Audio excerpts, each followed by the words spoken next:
Chilli powder, ಸಖತ್ ಖಾರ ಬಣ್ಣ ಮತ್ತು ರುಚಿ ಆಚಿ ಚಿಲ್ಲಿ ಪೌಡರ್. ಸರ್ಕಾರಕ್ಕೆ ತಲೆನೋವಾದ ಬೆಳಗಾವಿ ಜಿಲ್ಲೆಯ ವಿಭಜನೆಯ ಕೂಗು. ಯರಗಟ್ಟಿ ತಾಲೂಕು ಜಿಲ್ಲೆ ರಚನೆಗೆ ಕೈ ಶಾಸಕ ಒತ್ತಾಯ.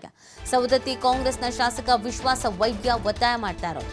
ಉಸ್ತುವಾರಿ ಸಚಿವ ಸತೀಶ್ ಜಾರಕಿಹೊಳಿ ಆಪ್ತ ವಿಶ್ವಾಸ ವೈದ್ಯ.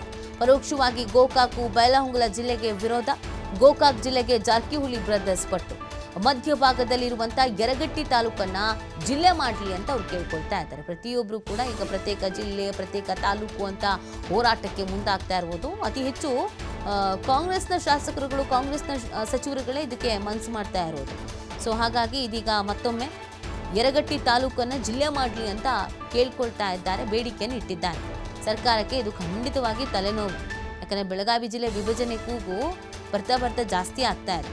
ಯರಗಟ್ಟಿ ತಾಲೂಕು ಜಿಲ್ಲೆ ರಚನೆಗೆ ಈಗ ಕೇಳ್ಕೊಳ್ತಾ ಇರೋದು. ಸವದತ್ತಿ ಕಾಂಗ್ರೆಸ್ನ ಶಾಸಕ ವಿಶ್ವಾಸ ವೈದ್ಯ ಅವರು ಕೇಳ್ತಾ ಇದ್ದಾರೆ. ಕೂಡ ಬೈಲಹೊಂಗಲಕ್ಕೆ ಸೇರಿಸ್ಬೇಕಂತೇಳಿ ಅವರು ಒತ್ತಾಯ ಮಾಡಿದ್ರು ಅಂತ ನಾನು ಕೇಳ್ಪಟ್ಟೆ. ಆದರೆ ನಮ್ಮ ಪ್ರಕಾರ ಸವದತ್ತಿ ಒಂದು ಐತಿಹಾಸಿಕ ದೇವಸ್ಥಾನಗಳಂಥ ಕ್ಷೇತ್ರ. ಪ್ರತಿ ವರ್ಷ ಸುಮಾರು 1,50,00,000ಕ್ಕಿಂತ ಹೆಚ್ಚು ಜನ ಬಂದು ಭಕ್ತರು ದರ್ಶನ ಪಡೆದು ಪ್ರತಿದಿನ ಲಕ್ಷಾಂತರ ಜನ ಇನ್ಫ್ಲೋ ಇರತಕ್ಕಂಥ ಕ್ಷೇತ್ರ. ಸೊ ಹೀಗಾಗಿ ನನ್ನ ವೈಯಕ್ತಿಕವಾಗಿ ನನ್ನ ಕ್ಷೇತ್ರದ ಜನತೆಯ ಪರವಾಗಿ ಸವದತ್ತಿ ಜಿಲ್ಲಾ ಆಗಬೇಕು ಅಥವಾ ಯರಗಟ್ಟಿ ಕೂಡ ಜಿಲ್ಲಾ ಆಗಬೇಕಂತ ನಮ್ಮ ಒಂದು ಮತ್ತು ಯಾಕಂತಂದರೆ ಯರಗಟ್ಟಿ ಭಾಳಷ್ಟು ಸೆಂಟ್ರಲ್ ಪ್ಲೇಸ್.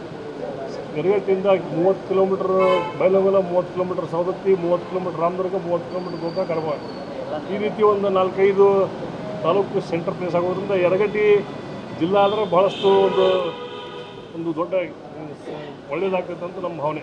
ನಿಮ್ಮಲ್ಲಕ್ಕೆ ಕೆಲವರು ಒಂದಿಷ್ಟು ಜನ ಈಗ ಸವದತ್ತಿಯನ್ನು ಧಾರವಾಡ ಸೇರ್ಪಡೆ ಮಾಡಂತೆ ಹೋರಾಟ ಮಾಡಿದ್ರು. ಅದೆಲ್ಲ ಸುಮ್ಮನೆ ಯಾರೋ ಏನೋ ರಾಜಕೀಯ ಸ್ವತಂತ್ರ ಆಗಿರ್ಬೋದು. ಆದರೆ ನಮ್ಮ ಪ್ರಕಾರ ಬೆಳಗಾವಿ ಜಿಲ್ಲೆ ಭಾಳಷ್ಟು ನಾವು ಸ್ಯಾಟಿಸ್ಫೈಡ್ ಇದ್ದೀವಿ. ಬೆಳಗಾವಿ ಜಿಲ್ಲೆಯಲ್ಲೇ ಉಳಿತೀವಿ. ವಿಭಜನೆ ಆಗೋದಾದರೆ ನಮ್ಮ ಯರಗಟ್ಟಿ ತಾಲೂಕನ್ನು ಜಿಲ್ಲೆ ಆಗ್ಬೇಕಂತೇಳಿ ನಮ್ಮದೊಂದು ಮಾನ್ಯ ಮುಖ್ಯಮಂತ್ರಿಗಳಿಗೆ ನಾವು ವಿನಂತಿಯನ್ನು ಮಾಡ್ತೇವೆ. ನೀವೇನಾದರೂ ಒಂದು ನಿಯೋಗ ತೆಗೆದುಕೊಂಡು ಹೋಗ್ತೀರಾ ಅಂತ ನಾನು ಹೋಗಿದ್ದಾನೆ. ಎಲ್ಲ ರೆಡಿ ಮಾಡ್ಕೊಂಡು ಈಗ ನಾವು ಸವದತ್ತಿ ತಾಲೂಕಿನವರು, ಯರಗಟ್ಟಿ ತಾಲೂಕಿನವರು ಸೇರಿ ಮಾನ್ಯ ಮುಖ್ಯಮಂತ್ರಿಗಳಿಗೆ ಭೇಟಿಯಾಗಿ ನಾವು ಮನವಿಯನ್ನು ಕೊಡ್ತೀವಿ. ಒಂದು ವೇಳೆ ಬೈಲಹೊಂಗಲಕ್ಕೆ ತಾವು ಸೇರ್ಪಡೆ ಆಗಂತೇಳಿ ಮನವಿ ಮಾಡ್ಕೊಂಡ್ರೆ ಇಲ್ಲ ಬೈಲಹೊಂಗಲ ಸೇರಲ್ಲ ನಾವು. ನಮ್ಮ ಯರಗಟ್ಟಿನೇ ಜಿಲ್ಲಾ ಆಗ್ಬೇಕು. ನಾವು ಸರ್ ಗೋಕಾಕ್ ಸರ್ ಗೋಕಾಕ್ ಅದು ಎಲ್ಲ ಮೇಲೆ ಹಾಕಿ ಎಲ್ಲ ಏನು ಗೋಕಾಕ್ ಹೋಗಲಿ. ನಮ್ಮ ಈ ಬಗ್ಗೆ ಮಾಹಿತಿಯನ್ನ ನೀಡ್ತಾರೆ ನಮ್ಮ ಪ್ರತಿನಿಧಿ ಶ್ರೀಧರ್. ಬೆಳಗಾವಿಯಿಂದ ಲೈವ್ನಲ್ಲಿ ಜಾಯ್ನ್ ಆಗ್ತಾ ಇದ್ದಾರೆ. ಶ್ರೀಧರ್, ದಿನದಿಂದ ದಿನಕ್ಕೆ ಪ್ರತ್ಯೇಕ ಜಿಲ್ಲೆ, ತಾಲೂಕುಗಳ ಕೂಗು ಹೆಚ್ಚಾಗ್ತಾ ಇರುವಂಥದ್ದು, ಅದರಲ್ಲೂ ಕಾಂಗ್ರೆಸ್ನ ನಾಯಕರುಗಳೇ ಹೆಚ್ಚಾಗಿ ಮಾಡ್ತಾ ಇದ್ದಾರೆ. ಇದು ಸರ್ಕಾರಕ್ಕೆ ಯಾವ ರೀತಿಯಾಗಿ ತಲೆನೋವಾಗಿದೆ?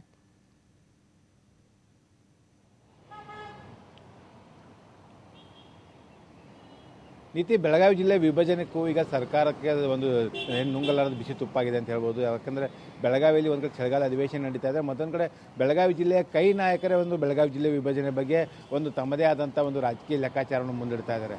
ಅಂದರೆ ಪ್ರಮುಖವಾಗಿ ಬೆಳಗಾವಿ ಜಿಲ್ಲೆ ವಿಭಜನೆ ಮಾಡಬೇಕು, ಚಿಕ್ಕೋಡಿ ಮತ್ತು ಗೋಕಾಕ್ ಜಿಲ್ಲೆ ಮಾಡಬೇಕು ಅನ್ನೋಂಥ ಒಂದು ಹೋರಾಟಗಳು ಆರಂಭದಲ್ಲಿ ಕೇಳಿ ಬಂದಿದ್ದು. ಆ ನಿಟ್ಟಿನಲ್ಲಿ ಜಾರಕಿಹೊಳಿ ಸೋದರರು ಗೋಕಾಕ್ ಜಿಲ್ಲೆ ಮಾಡುವಂಥ ಮುಖ್ಯಮಂತ್ರಿಗಳ ಮೇಲೆ ಒತ್ತಡ ಹಾಕಿದರೆ, ಅತ್ತ ಏನು ಚಿಕ್ಕೋಡಿ ಜಿಲ್ಲೆ ಮಾಡಬೇಕಂತೇಳಿ ಏನು ಚಿಕ್ಕೋಡಿ ಮತ್ತು ನಿಪ್ಪಾಣಿ ರಾಯಭಾಗದ ಶಾಸಕರು ಸರ್ಕಾರದ ಮೇಲೆ ಒತ್ತಡ ಹಾಕುವಂಥ ಪ್ರಯತ್ನ ಮಾಡಿದರು.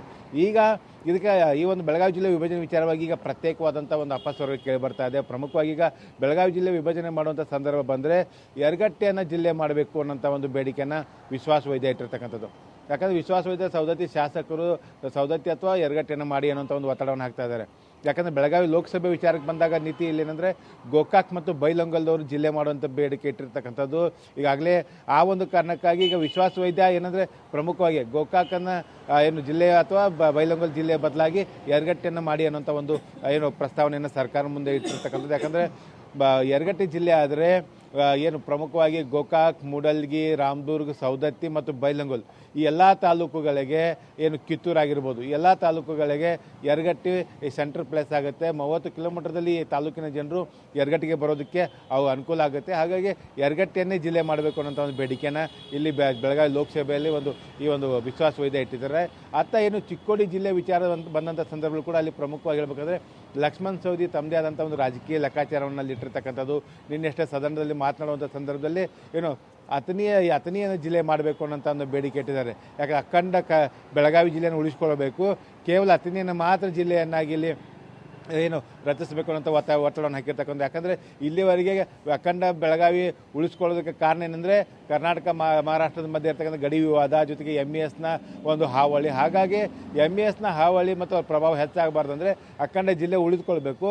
ಗಡಿ ಭಾಗದಲ್ಲಿರ್ತಕ್ಕಂಥ ಅಥಣಿಯನ್ನು ಜಿಲ್ಲೆ ಮಾಡಿ ಕಾಗವಾಡ, ಏನು ಕುಡಚಿ, ರಾಯಬಾಗ್ ಜೊತೆಗೆ ಏನು ತೇರ್ದಾಳ ಕ್ಷೇತ್ರಗಳನ್ನು ಸೇರಿಸಿ ಏನು ಪ್ರಮುಖವಾಗಿ ಒಂದು ಅಥಣಿಯನ್ನು ಜಿಲ್ಲೆ ಮಾಡಬೇಕು. ಇದರಿಂದ ಗಡಿ ಭಾಗದ ಜನರಿಗೆ ಅನುಕೂಲ ಆಗುತ್ತೆ ಅನ್ನೋಂಥ ಮಾತನ್ನು ಲಕ್ಷ್ಮಣ್ ಸವದಿ ನಿನ್ನೆಷ್ಟೇ ಸದನದಲ್ಲಿ ಪ್ರಸ್ತಾಪ ಮಾಡಿರ್ತಕ್ಕಂಥದ್ದು. ಒಟ್ಟಿನಲ್ಲಿ ಏನು ಬೆಳಗಾವಿ ಜಿಲ್ಲೆ ವಿಭಜನೆ ವಿಚಾರದಲ್ಲಿ ಈಗ ಕೈ ನಾಯಕರಲ್ಲಿ ಒಂದು ಭಿನ್ನವಾದಂಥ ಹೇಳಿಕೆಗಳು ಬರ್ತಾ ಇದ್ದಾವೆ. ಗೋಕಾಕ್ ಮತ್ತು ಚಿಕ್ಕೋಡಿ ಬೈಲಹೊಂಗಲ ಜಿಲ್ಲೆಗಿಂತ ಅಥಣಿ ಮತ್ತು ಯರಗಟ್ಟಿ ಜಿಲ್ಲೆ ಮಾಡುವಂಥ ಬೇಡಿಕೆ ಇಟ್ಟಿರ್ತಕ್ಕಂಥದ್ದು. ಮತ್ತೊಂದು ಕಡೆಗೆ ಗೋಕಾಕ್ ಜಿಲ್ಲೆ ಮಾಡಿದ್ರೆ ಗೋಕಾಕ್ ಜಿಲ್ಲೆ ಸೇರೋದಕ್ಕೆ ಬೈಲಹೊಂಗಲ ಸೇರಿದಂತೆ ಈ ಭಾಗದ ಕೆಲ ತಾಲೂಕುಗಳು ಹಿಂದೇಟು ಹಾಕ್ತಿರ್ತಕ್ಕಂಥದ್ದು. ಅತ್ತ ಚಿಕ್ಕೋಡಿ ಜಿಲ್ಲೆ ಮಾಡೋದಾದರೆ ಆ ಭಾಗದ ಕೆಲ ತಾಲೂಕುಗಳು ಹಿಂದೇಟು ಹಾಕುವಂಥದ್ದು.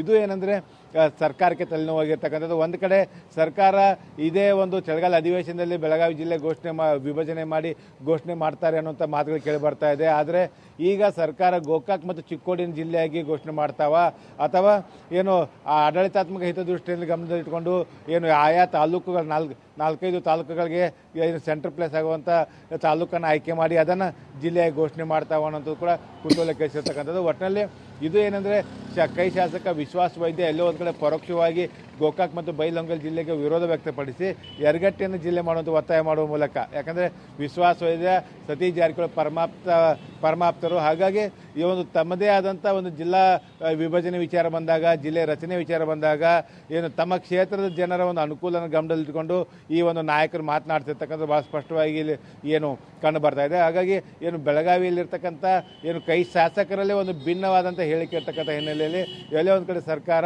ಬೆಳಗಾವಿ ಜಿಲ್ಲೆ ವಿಭಜನೆ ಅಂತ ಜೇನುಗೂಡಿಗೆ ಕೈ ಹಾಕುವುದಕ್ಕೆ ಹಿಂದೇಟು ಹಾಕುವಂಥ ಸಾಧ್ಯತೆಗಳು ಕೂಡ ಇರ್ತಕ್ಕಂಥದ್ದು ನೀತಿ. Okay, thank you Sridatta ಡೀಟೇಲ್ಸ್ಗಾಗಿ.